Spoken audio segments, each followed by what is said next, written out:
Hi, have you ever wondered how to create your own object detection system that will work with any game just following a few steps? In this tutorial, I'm going to show you how easily you can create your own machine learning model from scratch using TinyYOLO and OpenCV and perform real-time object detection that will work with any game. After following this tutorial, you will have a Python code that can detect objects and get its coordinates in any game in real time. With that, you can, for example, create a bot to control your character using libraries like pynput that can control your mouse or keyboard. I'm going to use the game Diablo 2 to illustrate all the steps, and in the description you can find a link to the source code that I'm going to use in this tutorial, so you can test with a game of your choice. This tutorial is divided into 4 parts. In the first part, we are going to create a dataset using images from the game of your choice. I will explain how to know if your dataset is good enough for a specific scenario when we got there. In the second part, we are going to label the dataset. In other words, we are going to indicate in those images where the objects we want to detect are located. I will also provide some tips for labeling the dataset. Moving on to part 3, we are going to start training an object detection model using the labeled images. This is where we teach the model to recognize the objects we marked in those images. Finally, in the step 4, we are going to use the trained model to detect objects in the same game from which we generated the images. In this first part, we are going to create an image dataset. In other words, we are going to take pictures of the game that we want to detect objects. These images will be used to train our model to recognize and detect these objects. Creating a dataset is very important for the performance of your model. So, as a rule of thumb, try to capture images with all the elements that your model will see when performing detections. I will explain this in more details later on, but for now, just know that even if you want to detect, let's say, only birds in a forest, but this forest has also squirrels, your dataset must have images with squirrels too, because in this example, when you use your model to detect objects after you train it, your model won't see only birds. It will also see some squirrels. So, in the training step, you must show your model all the elements that it will see when performing detections. So, first of all, I will download the source code. You can find the link to this repository in the description. After that, just extract all files. Then, inside this folder, open a command line and run pip install -r requirements.txt to install all the dependencies that we are going to use.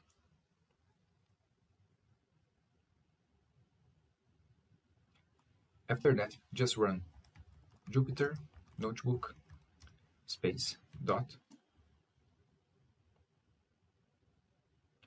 and then click on the first notebook called Generate Dataset.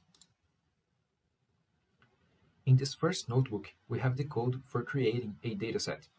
Basically, I have a class called window capture with a method called getScreenshot that will be capturing images from the game as a NumPy array. Also, there's a method called generateImagesDataset that will call the getScreenshot method every second and save the result inside a folder called images.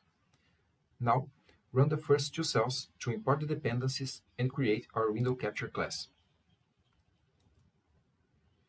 Now open the game that you want to perform detections and get its name from the game title bar. In my case, the name will be Diablo 2.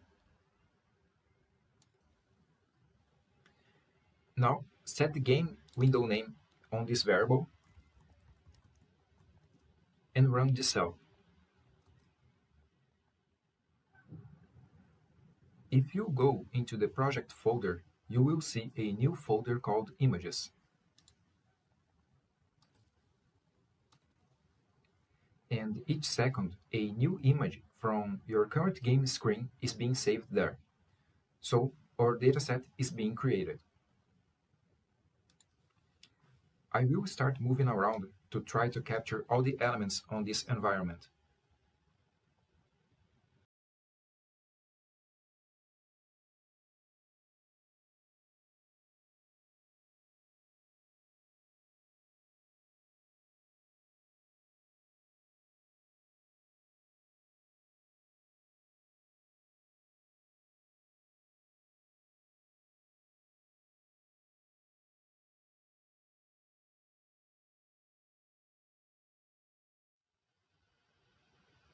The number of images that you must generate will depend of the complexity of your game graphics.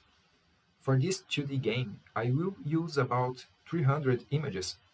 So as I already generated this number of images, I will just close the game to stop generating the images.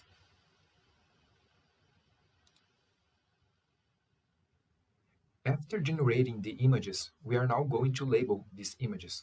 In other words, we are going to indicate the locations in each image of the objects that we want to identify. This step is the most important in the whole process, as the entire performance of your model depends on it. When we were creating our dataset, I said that you should create images with all the elements that your model would see during detections. The same rule applies here. Remember to label images with all the elements that your model will see when detecting objects. I will now explain in more details why this is important. Let's consider an example scenario where you want to detect only birds in a forest. So, you create your dataset with a variety of birds in different shapes, forms, colors, and angles. However, in this forest, there are not only birds, but other animals like squirrels. In that case, you need to include images with these other animals, even if they are not going to be detected. In other words, in this first example with birds, if you don't have any labeled image that includes a squirrel to use in the training step, your trained model won't know what to do when it sees a squirrel for the first time. The model won't know if it should detect that animal because the model has never seen it before. Maybe it will detect if the color of the squirrel matches the color of one of the labeled birds, or maybe it won't detect. But the behavior of your model won't be predictable when it sees a squirrel. Just to be clear, I'm not saying that you should label this squirrel, as in this example you want to detect only birds. I am saying that you should have images where you only label the birds, but the image also contains a squirrel, like these ones on the screen. Essentially, if you have an image with a squirrel in it, but don't label the squirrel, you are implicitly telling the model that it's not a bird and should not be detected. Now, open the second notebook. Here, we have a class called Label Utils that will help us create our labeled images and configure the YOLO files for training. In the second notebook, run the first two cells to import the dependencies and declare our Label Utils class. Now, run this third cell, which will create a folder called Shuffled Images. It will shuffle and copy the images from the Images folder that we created on the previous step to this new Shuffled Images folder. You can see in our project the new folder with the shuffled images.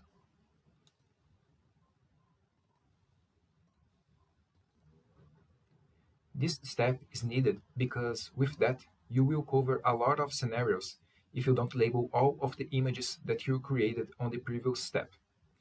Now we are ready to begin the labeling process. I recommend using the makesense.ai website for this task. Here you can upload your images and start the labeling process. So first I will click on Get Started and then upload the images from the Shuffled Images folder.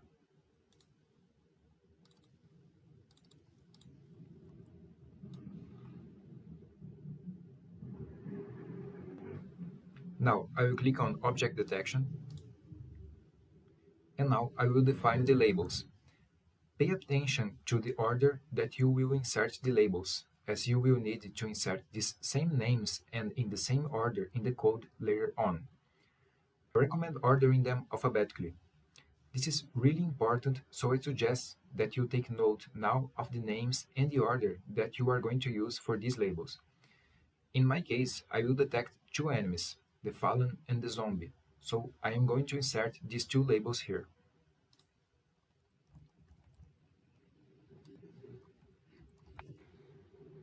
I also suggest that you edit the label color here and choose a color that you can associate with each label if possible.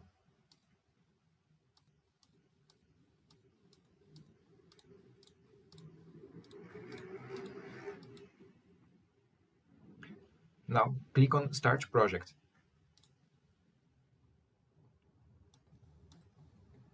Here are some tips for labeling the images.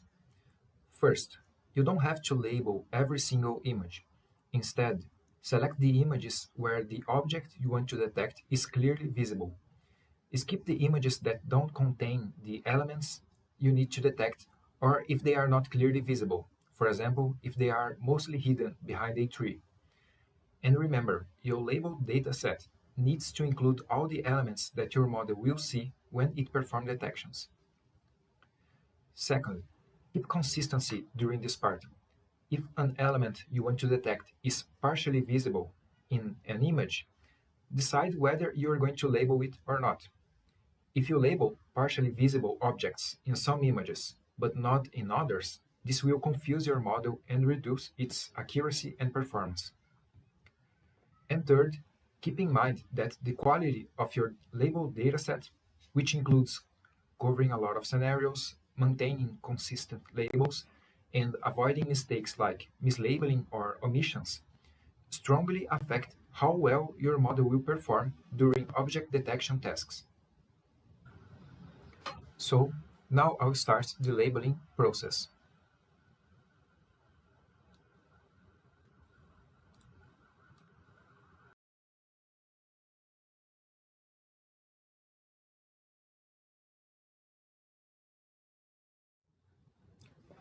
After you finish labeling, you can click on Action, Export Annotations, and select the YOLO format. This action will generate a zip file with a text file for every labeled image. Unzip these text files and copy them to the Shuffled Images folder.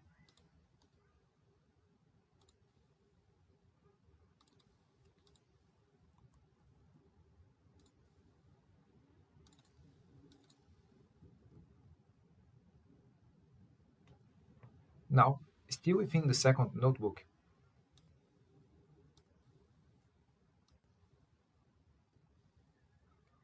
run the cell with the method createLabelledImages zip file to create a folder called Object that will contain only the images and the text files that you just labeled.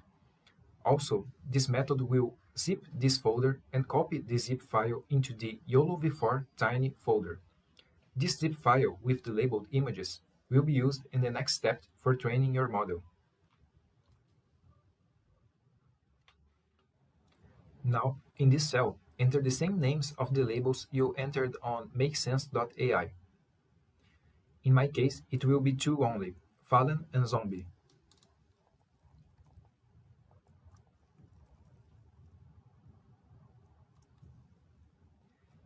Pay close attention here. If you input a different number of classes than you specified earlier during the labeling process, the model will not work correctly, because in this step, we are editing the YOLO configuration files inside the YOLO v4 tiny folder with the number of classes that you are going to use. After running, upload the folder YOLO v4 tiny to the root of your Google Drive.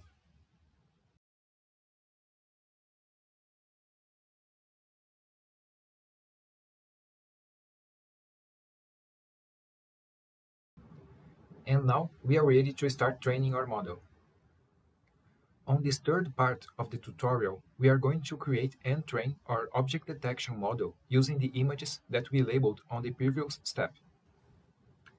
So, in the last step, we uploaded the YOLO v4 Tiny folder to our Google Drive. Now, we are going to use Google Colab to train our model. Go to the website colab.research.google.com, click on File, Upload Notebook, and select the third notebook, YOLO Model Training.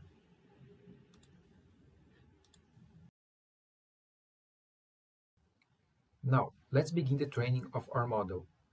First, you need to configure the runtime settings by navigating to Runtime, change runtime type. Here, make sure to set GPU option for improving the training speed. After that, we need to clone the Darknet repository. Darknet is the framework that we are going to use for training our object detection model.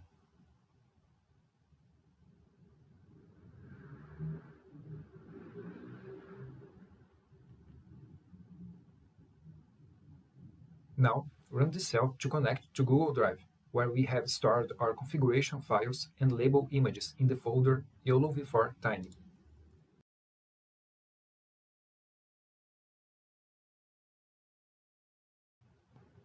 You can use the list command to verify that all the necessary files are present.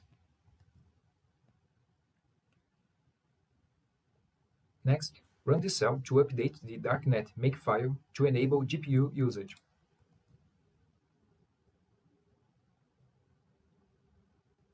And then run the make command to compile the Darknet framework with GPU support.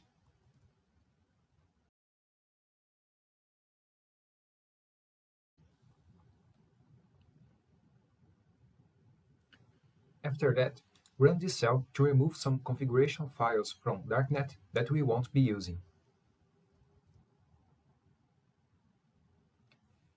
Then, copy our configuration files into the Darknet folder.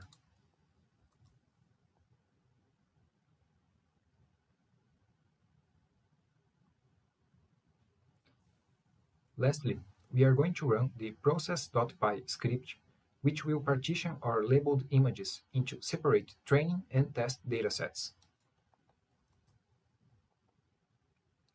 Finally, run the cell to initiate the training process.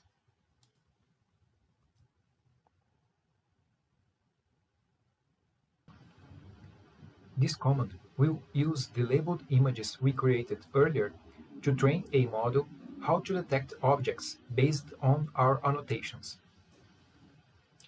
After some time, you can check the training folder inside the folder YOLO v4 Tiny in our Google Drive.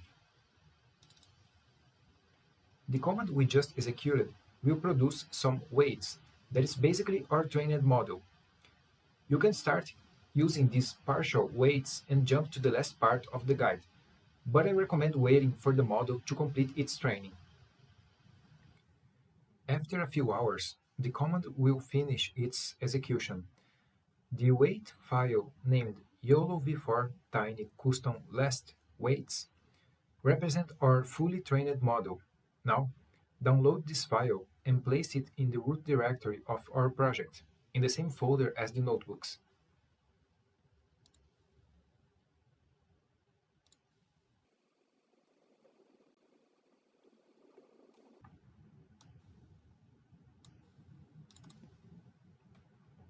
With that, we are ready to start make detections using our YOLO model.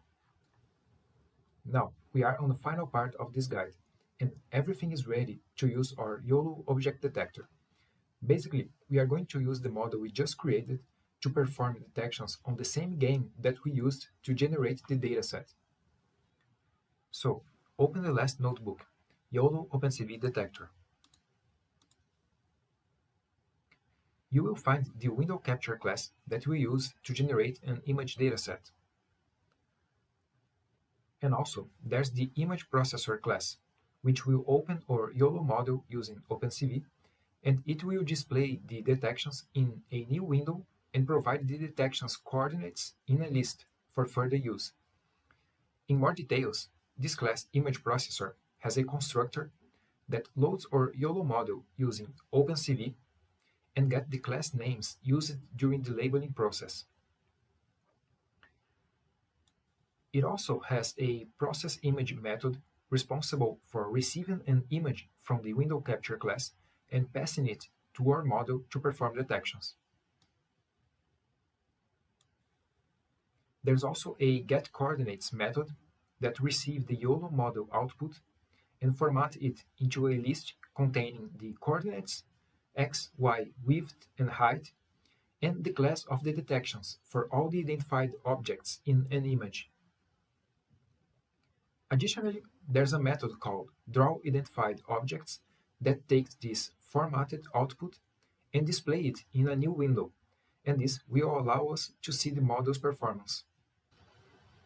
So, run the first 3 cells to import the necessary libraries and declare the 2 classes.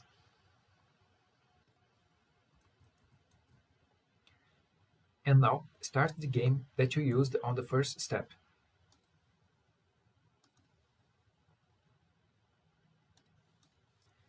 And in this last cell, all you need to do is set the game window name and the weights file name that you downloaded after finishing training the model in the previous step. In my case, the game window name would be Diablo 2. Here, we will create our window capture object to capture screenshots and pass these screenshots to our image processor object, which has our YOLO model loaded. So let's run this cell and finally see the results.